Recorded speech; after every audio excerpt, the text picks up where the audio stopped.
Super పాలన తొలి అడుగు ఇంటింటికి టీడీపీ కార్యక్రమంలో భాగంగా ఏలూరు జిల్లా ముసునూరు మండలంలోని వేల్పుచెర్ల బలినే గ్రామంలో రాష్ట్ర గృహ నిర్మాణ సమాచార పౌర సంబంధాల శాఖ మంత్రి కొలుసు పార్థసారథి ఇంటింటికి తిరిగి ప్రజలకు అందుతున్న పథకాలు సమస్యలు ప్రజల నుండి అడిగి తెలుసుకున్నారు. అడుగడుగునా మంత్రికి గ్రామ ప్రజలు ఘన స్వాగతం పలికారు. మహిళలు మంగళహారతుల నుంచి మంత్రి నుదుట కుంకుమ తిలకం తీర్చారు. అదేవిధంగా గొర్రె కాపరికి గొర్రె పిల్లను బహుమతిగా ఇవ్వగా గొర్రె పిల్లను ముద్దాడే భుజాల మీద పెట్టుకుని మంత్రి అందరినీ ఆశ్చర్యపరిచారు.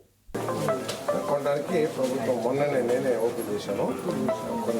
అట్లాగే మనకి ఇక్కడ కోకో కూడా కొనకపోతే 50 రూపాయలు ప్రభుత్వమే భరించి పిల్లలు చేసింది ఇస్తానని చెప్పి ఇంటికి ఒకరికి అంది.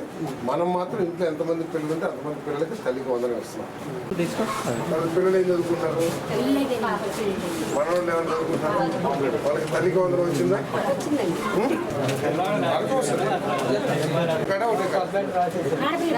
కార్డు కార్డు వాళ్ళ కార్డు అనుకుందా మరి హైకోర్టు రాస్తారా?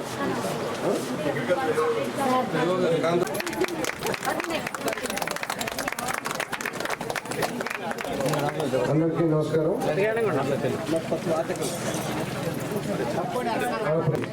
నన్ను శాసనసభ్యులు గెలిపించడం మీ ఆశీర్వాద బలం ఎంత బలంగా ఉందంటే మీ ఆశీర్వాదంతో తోడు చంద్రబాబు నాయుడు గారు, లోకేష్ గారు ఆశీర్వాదం కూడా తోడై నన్ను